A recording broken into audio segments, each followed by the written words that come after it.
কম্বল তিনটা হলো 6 কিলো করে। তিনটা 6 কিলো করে? হ্যাঁ, আর দুইটা আছে, দুইটাই হলো 6 কিলো। তিনটা 6 কিলো করে হলে 18 কিলো। আবার আর দুইটা গুলো 4.5 কিলো করে। না, ওটি কম আছে আরো। দুইটা মিলে পাতলাটা, দুইটা মিলে 6 কিলো। এইদিকে 4 কিলো। 22 কিলো গেছে। আপনার যেটা ব্যাগ দেখছি ব্যাগগুলো 1.2 কিলো ধরে 2.5 কিলো। 5 কিলো ধরেন ওটা। বাহ, ভালো তো লাগতেছে। আপনারও চান্দি ছিলে, আমিও চান্দি ছিলাম।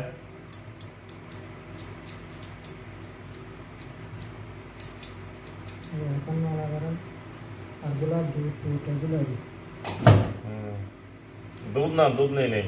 দুধ না নিবেন না